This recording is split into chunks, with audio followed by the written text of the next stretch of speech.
Welcome to this episode of the Ninth Grade Experience podcast. I'm your host, Chris Dutchko, and today we have a special episode where we're not focusing solely on ninth grade students. I was asked to assist a fifth grade class project at Wescosville Elementary School. They were interested in doing podcasts for their passion projects that they were working on here at the end of the school year, and we recently recorded 3 great interviews with some students down there at Wescosville Elementary, and we decided that we're going to run that today on our ninth grade experience feed. So thanks a lot for Mrs. Feher for inviting us down. You'll hear from her first, where she gives us a little background on the projects. She talks about her ninth grade experience, and then we ask a question to all of our fifth grade students at Wescosville who are getting ready to move up to the middle school next year. What do they think ninth grade is going to be like? So they have a little bit of a ways to go, but as always, we like to try to bring it back here to the ninth grade experience. So again, hopefully you enjoy this episode here with our fifth graders at Wescosville Elementary. If you are interested in any of our previous episodes of the podcast, just go to ninthgradeexperience.com and you can take a look at all the different episodes there. Thanks for tuning in, and welcome to this episode of the fifth grade experience. So we're here with Mrs. Feher, who is the fifth grade teacher at Wescosville Elementary, who is working on these projects with her fifth grade students as part of the Passion Project unit. So Mrs. Feher, thanks a lot for joining us today. What was the idea behind the project that they did, and why did some of the students choose podcasting, and what were some of the other options they had? So I had a group of students who I was looking to really challenge and kind of further their thinking. And I was looking for different ways to do that. And I had been talking with Deneen Lashinsky, our IST coach here, and she recommended a passion project. So I started looking into it and sharing some of it with the kids, and it seemed like something that they would want to do. And then we had a small group of students start working on their own projects. And they all kind of just focused on topics that they're really interested in. So for some of them, they focused on some mental health topics, and others focused on animals, and other groups focused on different ways that we can improve our environment. So the topics they chose were pretty mature topics that some of them didn't know a whole lot about. And we actually talked, we've kind of, we're recording this a little bit later, but some of the groups that we've talked to are talking about topics that we're even talking about in our ninth grade science class, which is kind of cool because we were able to kind of have some conversations about those issues as well, kind of in what they were doing. So what were some of the other options that students had for the project? So basically, it was very open. They could choose anything that they wanted to. So I told them as long as it was school appropriate, we would find resources that they could use to learn more about that specific topic. So some of them had chosen, like I said, a lot of them kind of centered around mental health. Other topics were related to our environment. Some of the kids were interested in global warming. I don't know if you got to speak with any of those kids today. And then basically they presented the project in any way they wanted to. So some of them chose to do a podcast. We were fortunate to have the opportunity. We talked about the ninth grade podcast experience that you do with the high school students, and that we had this opportunity for them to work with you. So some of them wanted to take that route. Other students, our tech coach, Dylan Peters, he taught them about how to do a video blog, a vlog, and so they chose to do that. We even had some students who are they're still working on their projects, but they're trying to make it even more authentic and raise money for different organizations, like for an animal shelter, and doing a bake sale and doing that over the summer. So those were some of the different ideas they had. So every new guest on the show that is in ninth grade or higher, I ask them about their ninth grade experience. So I'm going to put you on the spot here, Mrs. Feher, and you don't have to mention the year or where it was if you don't want to. But what do you remember about your ninth grade experience? I think school looked a lot different when I was in ninth grade. We certainly didn't have the opportunity to research a topic that we wanted to, like these students just had. But I do remember it being a year where I guess you kind of enter it not knowing what to expect, and then as the year goes on, things become a little more familiar to you and you get used to the routine and the schedule. For me, what I think about is the clubs and sports that I was a part of. I remember joining a leadership club and joining the volleyball team and the swim team and the track team. And so there was a lot of different people in my life during that year that I started to form relationships with and become friendly with. So our last question, and I'll ask you the same last question I've asked the students and we'll be asking the students, is for the students that you have here that are in 5th grade going on to 6th grade, what do you think 9th grade, or what do you hope 9th grade will be like for them in the next couple of years as we kind of progress, out of this past year and moving towards whatever I hate this term, but I'm going to say it anyway, the new normal is going to look like? What do you think 9th grade will be like for these students? I am amazed by all of their individual talents, and even a project like this has helped me to be able to see that a little bit more.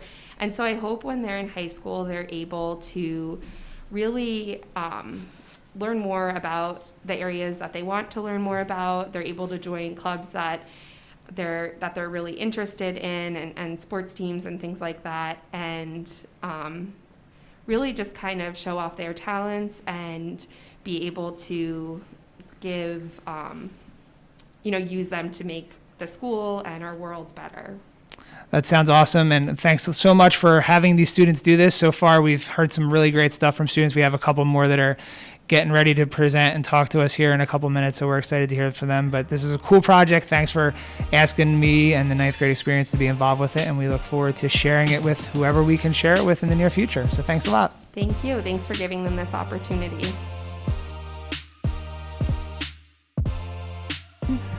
All right, everyone. So we are here with our first group of 5th grade podcast presenters here at Wescosville Elementary.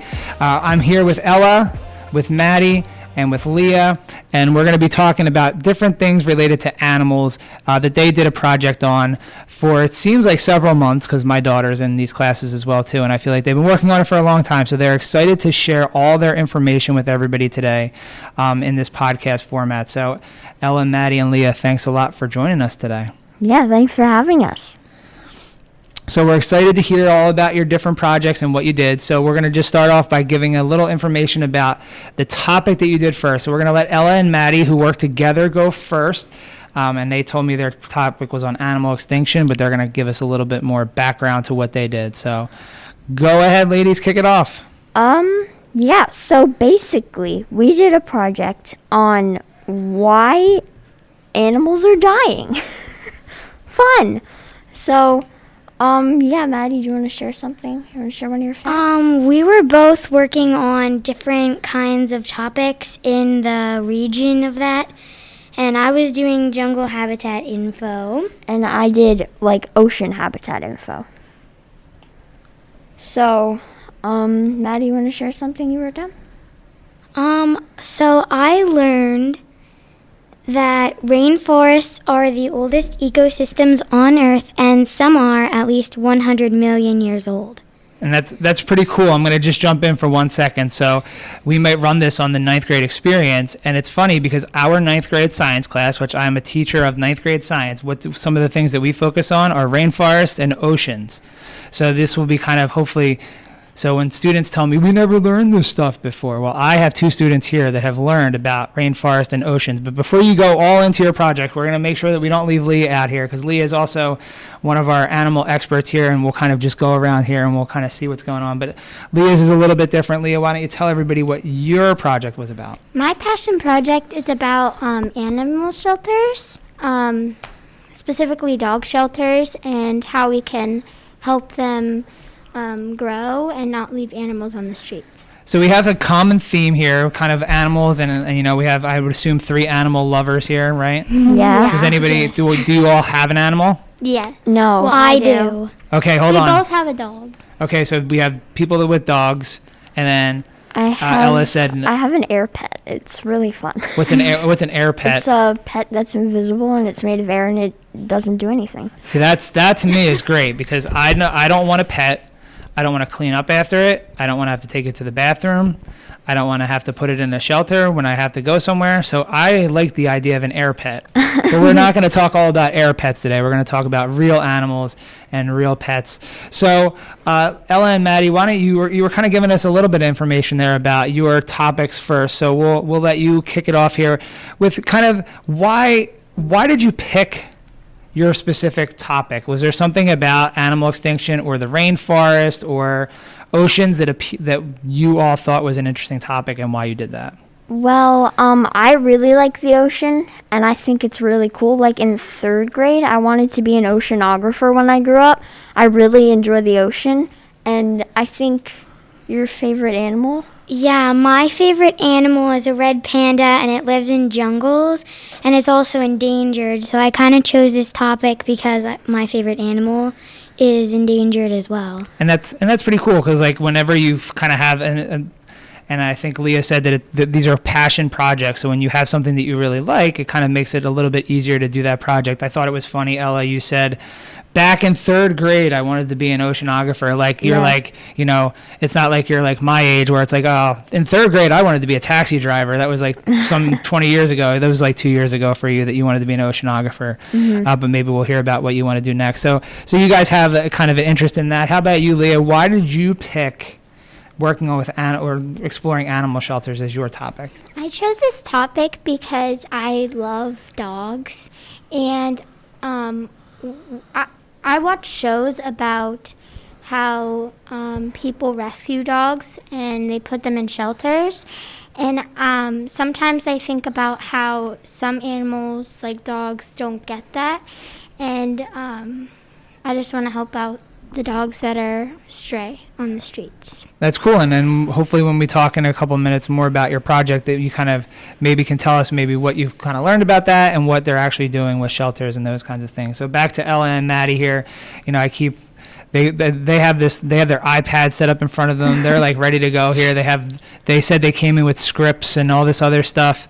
They're like ready to go here. So what did you learn through your project, or what kind of interesting things did you kind of figure out, or, you know, definitely about animal extinction? Like what was the big idea or something you came away with from your topic? Well, we definitely wanted to start doing this because we knew that this kind of thing was happening. The animals were going extinct because of certain things that humans were doing.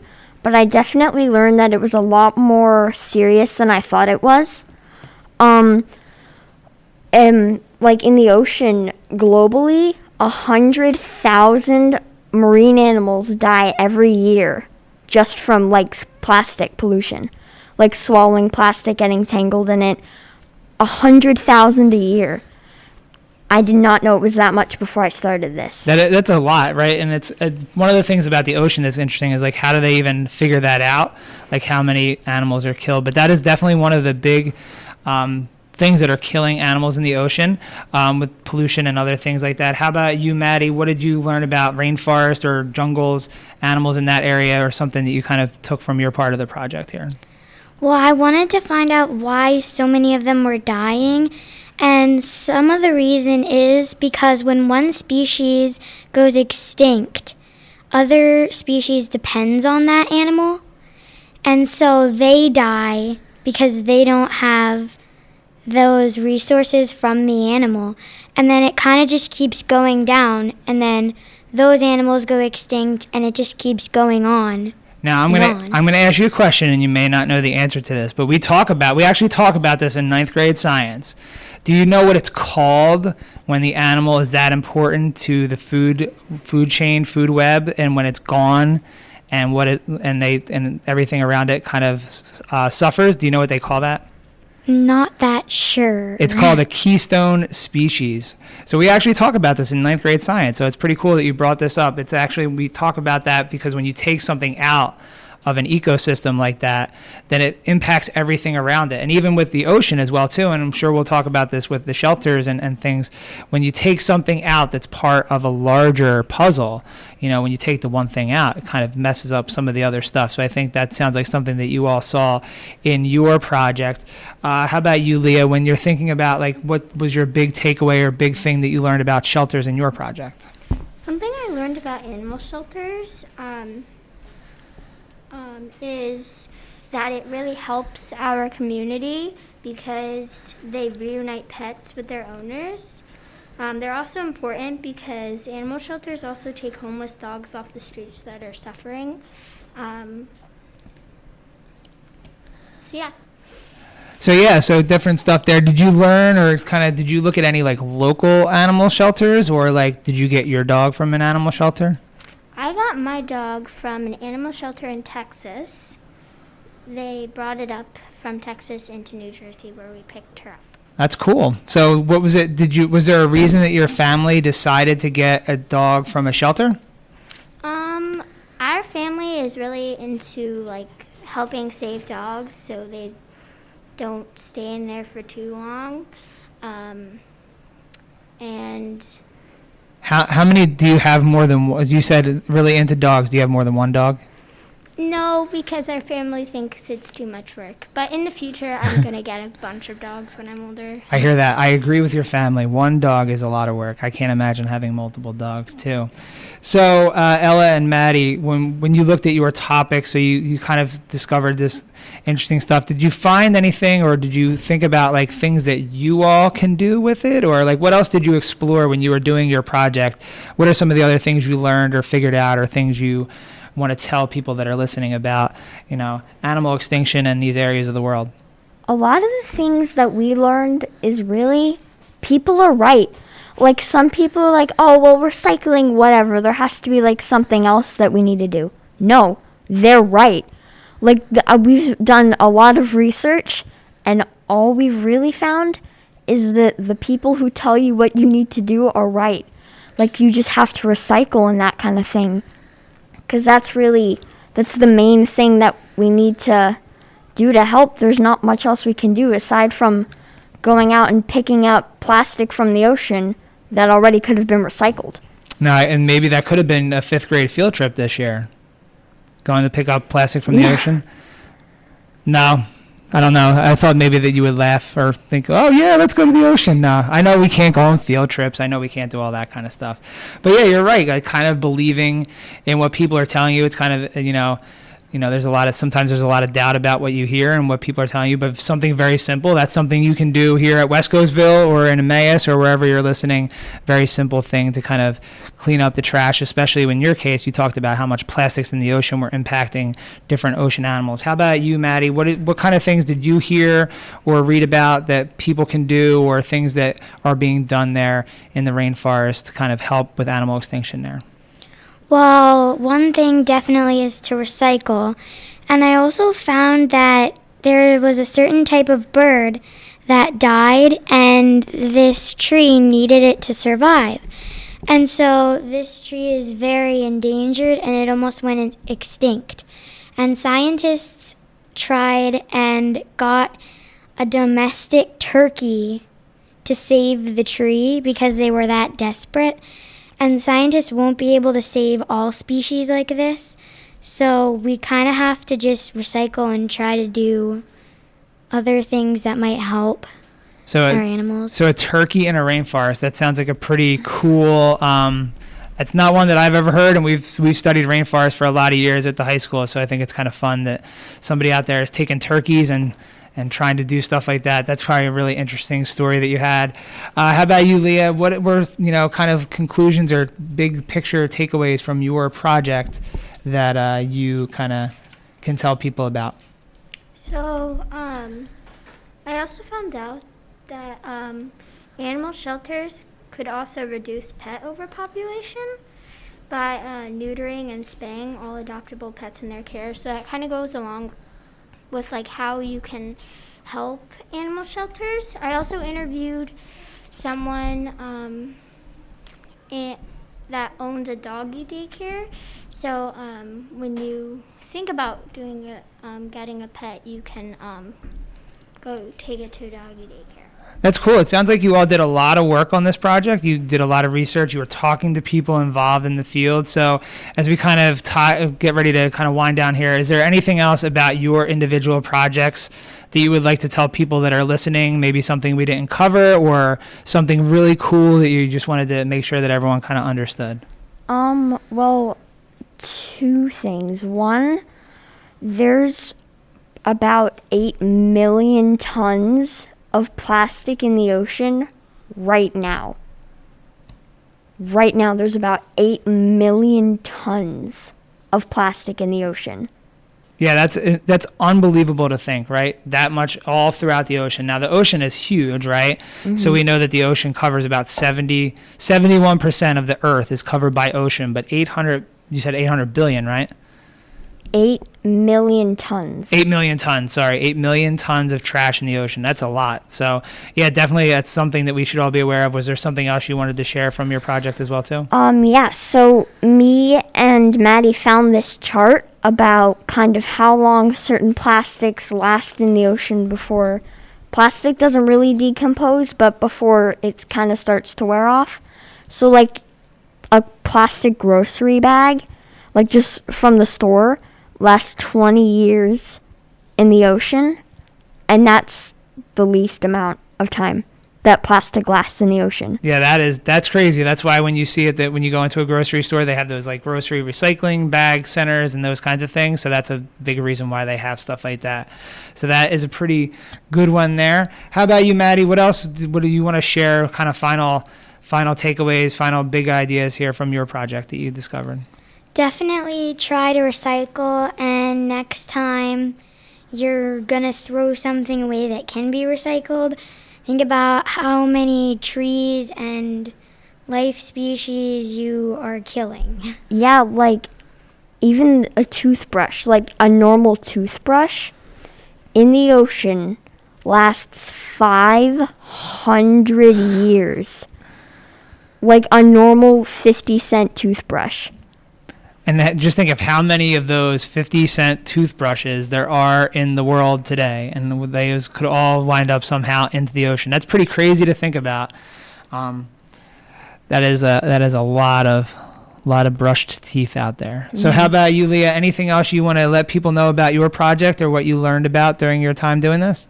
So if you're ever thinking about getting a dog or something, make sure to try and look at like rescue places. Instead of going to a breeder to get a dog there, because you could save a lot of lives.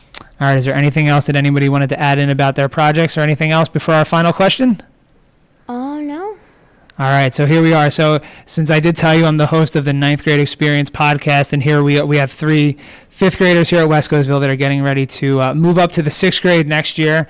I'm going to ask them, in a couple years you'll be in 9th grade. What do you think 9th grade will be like for you all when you get to 9th grade, whether it's at Emmaus or wherever you wind up going to high school? What do you think 9th grade will be like for all of you? I have no idea. Simple answer. Does anyone have a brother or sister that's in 9th grade or older? My friend's older sister is in 9th grade. Okay. So no. So no. And no fun stories. No, this has been a wacky year if you've been in 9th grade this year. So maybe you don't know. But how about you, Maddy or Leah? Any ideas what 9th grade is going to be like? Definitely probably a lot of work. A lot of work. Yeah. I'm actually excited for like middle school and high school because you get to roam around and do stuff. Ah, yes. You get to be a little bit more free, walk between classes, get to go to a locker. You don't have to walk in a single file line. It does sound like a lot of homework, though. Depending on what you're doing, it could be a lot of work, but I like your outlook for 9th grade and for what the future may be. But we're excited to have you on today. So we had Ella and Maddy talking about animal extinction and Leah talking about animal shelters. And we look forward to seeing you at the high school one day in 3.5 years or so. And you all did a fantastic job with this. So have a great rest of your day, and thanks a lot.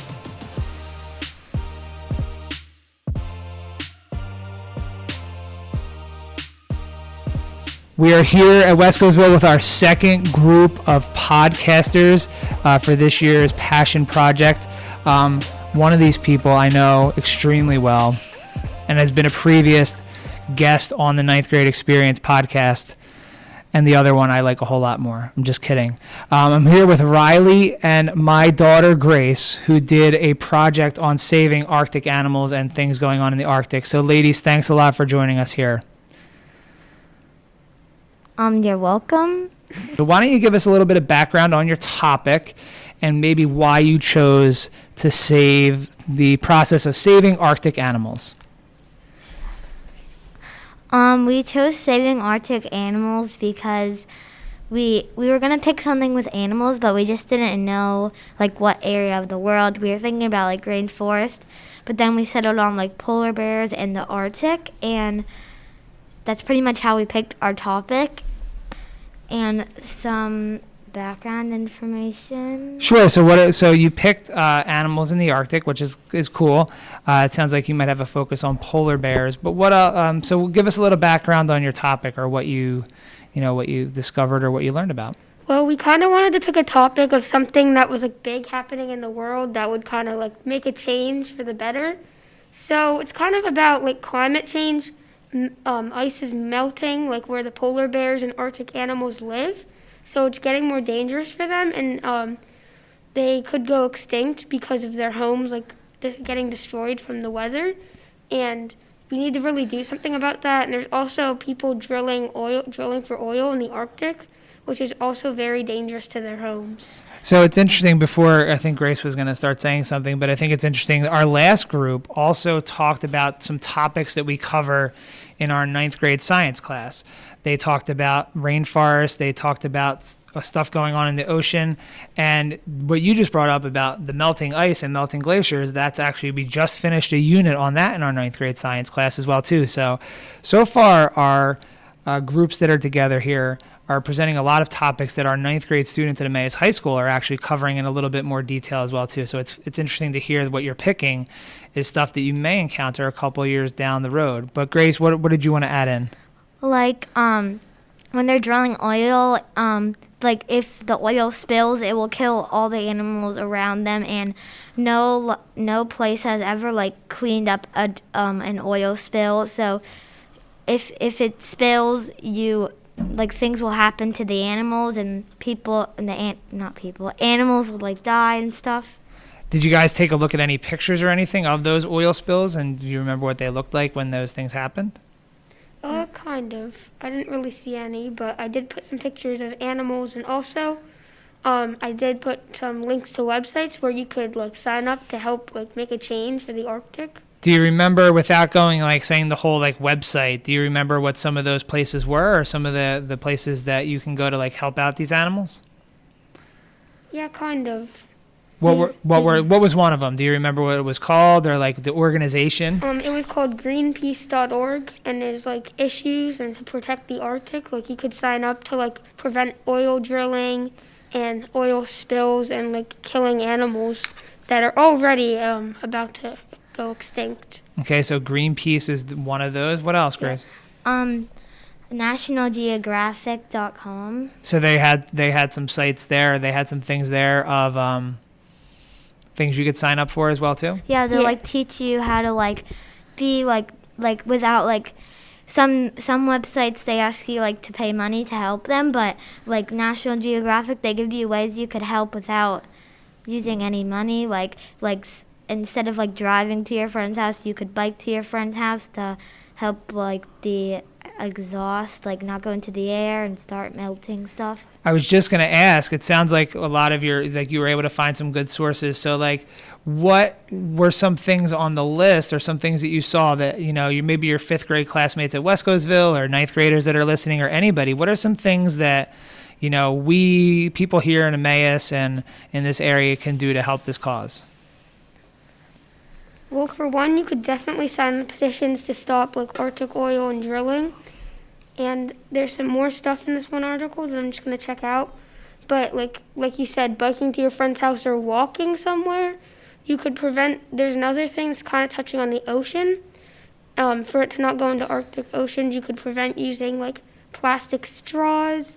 Like a restaurant I went to, you used bamboo straws instead, which is a lot better. So I would definitely recommend that. So 4 things that you can help to fight climate change without paying money would be, so the first one is try carpooling or biking to work. The second one would be you could start a charity fundraiser for a nonprofit that helps the environment. I know that involves some money, but that's something that you could do to help, and then donate the money to those businesses. Number 3 is consider how your diet impacts the planet. One of those ways you could help is by shopping at like a greener market that sells better goods.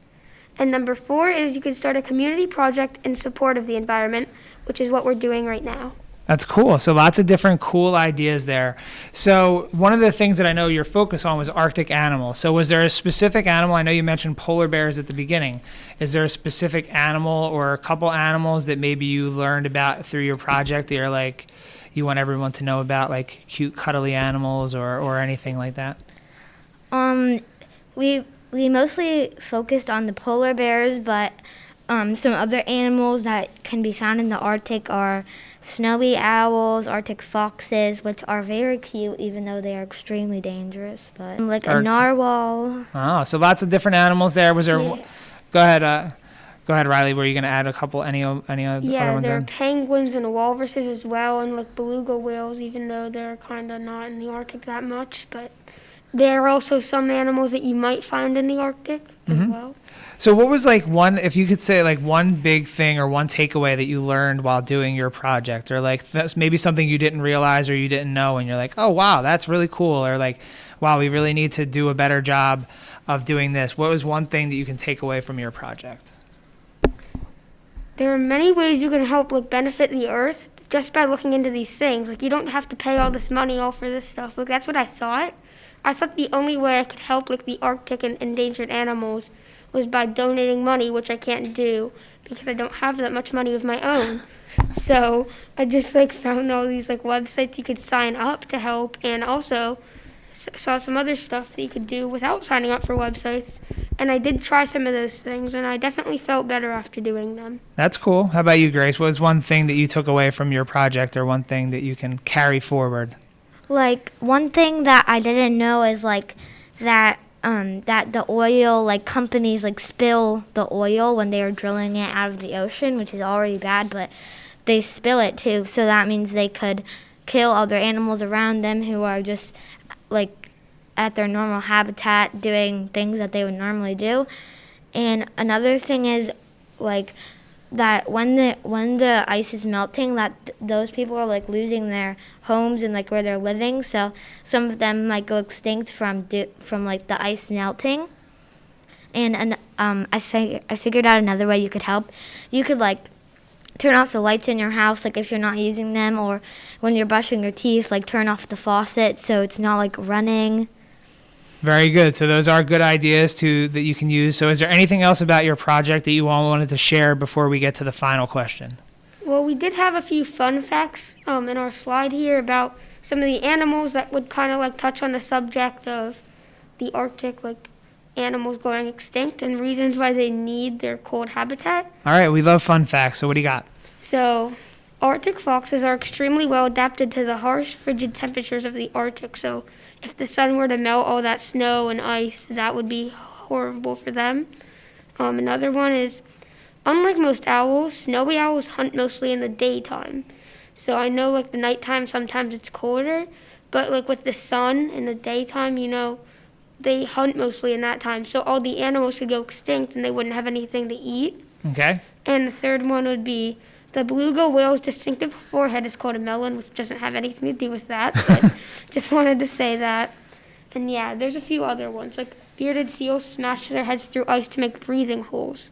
So they need the ice in order to breathe underwater. Cool. And a fact that I have, the name Arctic comes from a Greek word meaning near the bear.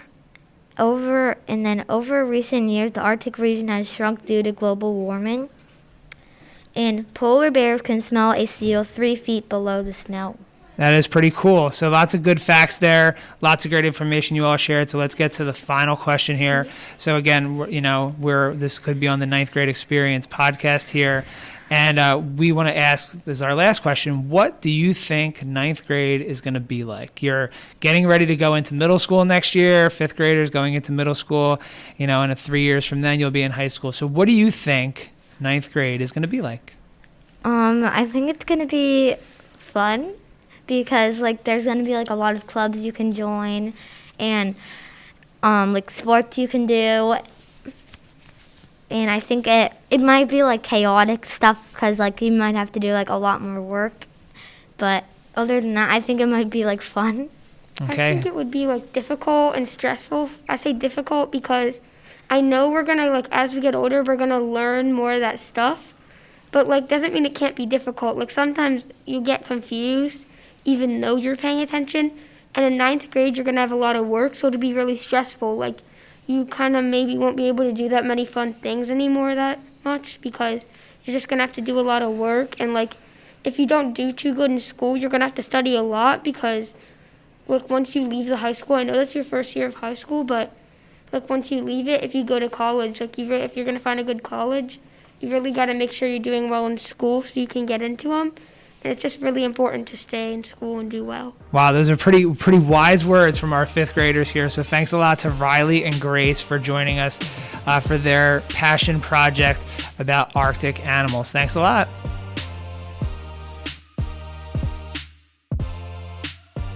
We are here with our next group of Wescosville Passion Project podcasters here. Paige and Olivia, thanks for joining us. And why did you pick what you picked? So is there somebody that wants to go first? Olivia's going first. Go ahead, Olivia. Is it on? Oh, it is on. All right. I picked my topic nature therapy mainly because a lot of people don't really like talking about their feelings, and mental illness is something that you really want to talk about when it gets severe. And if you really don't talk about it, it just bottles up and explodes one day. And sometimes people don't help, so I thought, yeah, I don't like talking about my feelings, and I prefer nature. And I looked more into it one day, and I was like, wow, that's an actual thing. Like, I thought I was just insane and thought, oh, I'll just put my problems out on nature. No, it's a real thing, and I was kind of surprised. But I looked more into it, and I was like, wow, this could really help people. And I just wanted to, like, spread it around. That's really cool, and we'll talk a little bit more in-depthly about it, but I worked with a student who is now currently at Cedar Crest College pursuing her master's degree, and her career is going to be art therapy.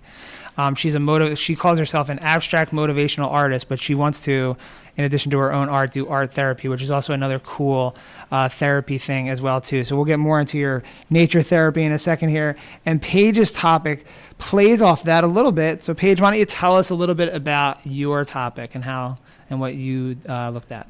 Okay, well, my topic's mainly about depression, mostly about like older people and like how it affected them during quarantine, because mainly I picked this topic because I had family that I knew was kind of lonely at times during quarantine, and I don't know, like I didn't enjoy seeing people sad, and I like helping people, so I decided I wanted to be able to give people helpful ideas on how to help their family and friends if they have like slight depression or something. And like, I don't know, I was making my family cards and I would give them baked goods. I enjoyed my social distancing visits with them. Cool. Now, when we're saying older adults, right? So now you're in fifth grade. I'm an older adult. Are we talking like just people older than you, or are we talking a certain age group of people? Mostly senior citizens. Okay, so senior citizens, and that's, an area that was hit pretty hard during this time, and I'm sure we'll get into that in a little bit, and kind of, having to deal with a lot of those things, and especially if they were by themselves or other things. So I think that's a pretty cool topic, and I think that the two of them might go together a little bit here. It sounds like they sure could. So Olivia, why don't you tell us a little bit about what you discovered about your topic? I know you didn't realize that it was a thing. So what are some things that you learned about nature therapy that you thought were pretty cool? Well, nature therapy, also known as ecotherapy, some facts I learned that was honestly really cool were probably how, like, the sounds can affect you, and it being out there and hearing, like, birds or waterfalls or ponds, anything in nature, kind of just calms the mind, and sometimes make me feel like I don't even exist or all my problems disappear. And I hope that goes with other people, because I realized that for myself, and I think it's pretty cool how it happens. And that is pretty neat. That's one of the things that I know my family, we did a lot more stuff outside in nature than we have probably ever done before over the last year, which kind of goes into what Paige was talking about, getting out there and trying to find things that will improve your mood or helping people as well. So I think even my own personally with like experiences with nature, I think really was something really this past year that people had a lot more time to get in tune with. And maybe that will come out in a little bit more than what you talk about as we go forward here. But how about you, Paige? What were some things that you learned about your topic, or, you were kind of talking a little bit about what maybe some of the things you were doing during the time to help out, but what were some things that you learned about your topic or thought were really interesting about, as you kind of learn more about it? Well, like, it's like really interesting when you learn about it because you can find out like that there's like no one cause for depression. So many different things can like cause it. And also what's really interesting is that it can run in the family. So like you could be like the happiest person, yet it's ran in your family for a very long time, and it could still end up affecting you. And that is something that, as you get older, like people, like when they learn more about their families or they learn more about different things going on, it's really interesting to think about those things as you move forward. So you're right. Like just because you're happy today doesn't mean that you might not be susceptible to that later on in life as well too. So that's a good, your topics go together because it raises awareness of, like you were saying, I think Olivia earlier, about like these things that maybe a lot of times people don't want to talk about, these kind of issues, which I think is really interesting that 2 fifth graders are here bringing up these really big, heavy issues of, therapy and depression and how to deal with all those things. So Olivia, what were some other things maybe you learned about during your project, or something that surprised you, or something that like you think now, like, hey, now that we're kind of moving back towards life as we know it, like kind of working towards those things as well too, like getting back to like, what are some things that you learned about that you can apply in your own life? Mainly just, I figured out that like when you're not really, when you're just kind of overthinking stuff and always feeling just sad and emotional, sometimes you can't help it, but just there's always that little voice that I always thought was always wrong in your head that tells you, like, you don't want to sit around crying all day. You have a life to live. It's short. Live it while you can. So I feel like that's something to really remember a lot. Is there something that you learned about, like, just being in nature? Was there anything specific about being in nature that you're supposed to do? Or is it just literally just getting outside and, like, not taking your phone or your iPod or whatever, electronic device you have, and just kind of on like getting yourself in tune with nature? There is some, like, winter depression. That's a big part. Because when it's always, like, not sunny, it was really interesting how, like, vitamin D could, like, affect your mental health. Because when it's rainy, it's kind of sad or happy. But for most people, they get all jittery when they can't do anything out there. But it's normally, if it's snowing out and you don't want to be out in the cold, just kind of enjoy it and think of the good things about it, because it's like sometimes it's sad during winter and how cold it is and you don't want to go outside. And nature therapy helps with that because you can kind of like ignore how cold it is and just think about like yourself and what's going on around you. Yeah. So that's interesting, like lots of, seasonal stuff as well too. So, when it was in the winter, couldn't really get out in nature all that much unless you're a snowboarder or a skier. But, just that experience of being outside and being able to interact with nature, I think is pretty cool. How about you, Paige? Like, what is something that you learned or took away from your project that you was like, that you thought it was really helpful, or like things that you've been able to either help the older people that or just things for your own knowledge that you've been able to take away? Well, I've been able to like take away like how much this can actually hurt someone, and like it's like weird what it does to someone's mind sometimes, because like they have no control over it sometimes, and it's just kind of happening, and they are not feeling great. But like it feels good to also get to help people, and they probably appreciate it, like when you make them cards or just visit them. Yeah, that's awesome. So before we get to our final question, is there anything else that you learned about in your projects that you want to tell people that are listening or watching about, like things that maybe we didn't give a chance to fit into those other questions? Probably that, like, well, it's more of like a fun fact, I feel like, about how, like, they've been using nature therapy for so many years that they didn't really think about, like, emotions back then too much. Well, not emotions, but mental health. And it was really interesting from, like, figuring out that, because thinking of it, like, it was the 6th century, Cyrus the Great planted, like, a garden for human health, and mental and physical, which honestly surprised me, thinking that, like, wow, they cared about mental health back then too, because they didn't really talk about it either. We didn't know a lot about that in the 6th century about mental health.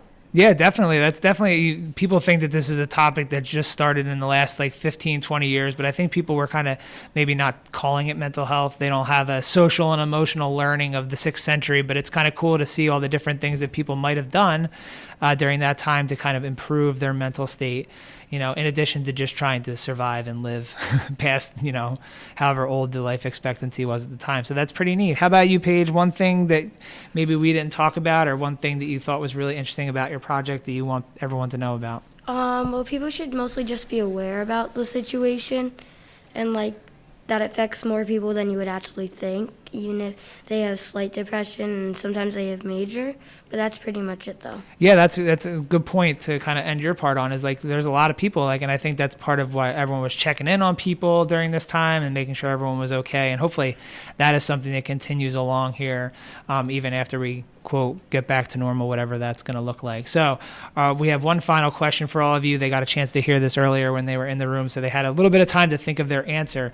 But, you know, we're the 9th grade experience podcast here. So you're getting ready to go into 6th grade, but I'm going to ask you, what do you think 9th grade is going to be like for you all in 3 years? Probably kind of brutal, mainly because I have a sister who's in 9th grade right now, and she has tons of homework all the time, but I'm also excited to get to play on the sports teams and join the clubs. Okay, that somebody else mentioned that earlier too, that they want to, you know, get involved. And actually you heard Mrs. Feher at the top of the show, and she talked about how she got involved in her 9th grade year. So that's awesome, getting involved. So it's going to be brutal, but be involved. Okay, so that's from Paige. And how about you, Olivia? What do you think 9th grade is going to be like? I think it's going to be kind of scary, honestly, meeting all these new people and all types of personalities, all types of problems. So it'll probably be really interesting, but I'm just excited to, like, be myself and get to explore all the things I didn't know I liked. That is so awesome. That's a great way for us to end our conversation here, is that, you know, being yourself and exploring things that you may not have known that you might have liked. That's actually great advice for 9th grade students, and you're just getting ready to end 5th grade here. So I really like that, and I'm glad that that's kind of where we're going to end for today. So thanks to Paige, and thanks to Olivia for sharing their passion projects with us and being good sports here about coming on to the podcast. So thanks a lot.